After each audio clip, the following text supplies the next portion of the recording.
Good evening guys, so for today's video tayo ay magkakabit ng ating slider piece sa ating KTM RC390.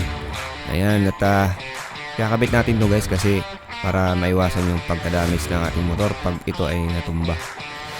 So ano pang hinihintay nyo guys, samahan nyo ako at ikabit natin ang ating slider. So gagamit lang tayo ng Allen wrench sa pagtanggal ng fairings. So first time natin gagawin itong pagtanggal ng fairings guys. Hahanapin natin yung mga bolts kung saan nakakabit ito para matanggal ang ating fairings sa magkabilaan. Sa pagtanggal ng fairings guys, meron lang itong 8 bolts. So merong bolt dito sa gilid. Ayan, isang bolt. Tapos may 2 bolt sa ibabaw. Sa harapan naman ng fairings, sa katabi ng radiator niya merong 2 at merong isa sa ilalim ng headlight. Sa mudguard naman may 2 bolt na tanggalin natin doon. So ito, tatanggalin natin yung bolt sa ibabaw. Bali 2 yan. So 3 bolt na yung natanggal natin. Tanggalin naman natin ang bolt sa ilalim ng fairings dito banda sa may mudguard. So merong isa dyan kada fairings. Tapos dito sa may mudguard may isa para matanggalin sa fairings. So magkabilaan may tig-isa yan. So katabi naman ng radiator, yan, nandito naman 2. Tapos sa ilalim ng headlight yan may isa. Yan, tanggalin natin guys. So madali lang naman pagtanggalin ito guys, hindi naman mahirap. Tapos meron siyang lock na may isa banda sa may engine, tapos 2 din sa may headlight. Meron siyang rubber, parang rubber na lock lang.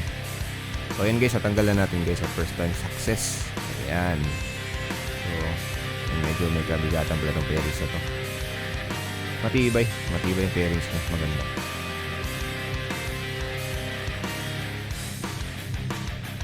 So yan, check muna natin yung engine kung okay ba, hindi ba siya madumi o wala ba siya mga wirings na mga ngat-ngat ng baga. So tingin ko okay naman. Total natanggal naman natin, so check na rin natin guys kung okay ba yung condition niya. So tatanggalin naman natin yung isang bolt sa may engine support para maikabit natin itong ating slider. So lalagyan natin ng rubber na ano guys, padding. Ayan, didikit lang yan, kasama na yan sa pagbili mo ng slider piece mo. So lalagyan mo lang yan. So after natin maikabit yung rubber padding guys, so wala yun, lalagyan natin yan.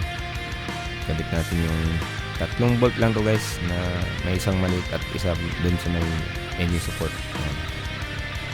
So puro lang siya Allen wrench guys. So yan, naikabit na natin yung isa. Proceed naman tayo sa kabila guys. So ikakabit muna natin itong fairings ulit. Hindi naman din siya mahirap ikabit, madali lang. Hindi naman tayo nahirapan guys, at natuntun din natin yung mga bolts na dapat tanggalin. So dito naman tayo sa kabila guys. Ayan, at tinanggal na natin yung mga bolts. So natanggal din natin yung fairings.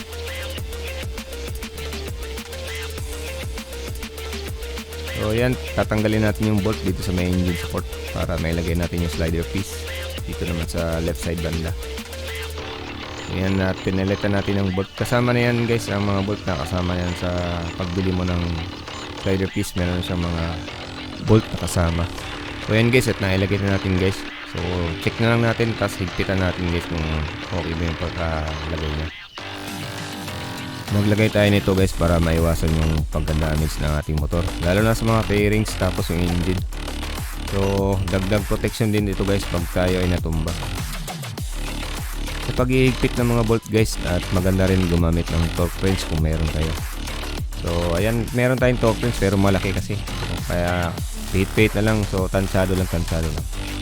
Alright, so ikabit na natin yung fairings guys. Ayan, patapos na. Ayan, success. So hindi na tayo mahirapan sa pagkakabit nito kasi total naikabit na natin yung kabila. So madali na lang itong gawin. So ayan guys, at natapos na natin. Ayan. So magkabilaan, ayan. Ganda. At the same time, may protection tayo sa ating motor. At the same time, pag natumba hindi tayo maipit yung tuhod natin, at pas hindi maipit kasi ito tutukod ko. So ayan guys, thank you for watching. So paki-follow na lang guys and share. Hit like na rin para support na sa ating Facebook page. Ayan. So sa mga hindi pa nakasubscribe pala sa ating YouTube channel, so subscribe naman. Ayan, okay naman. Thank you for watching. Bye bye. See you sa next vlog.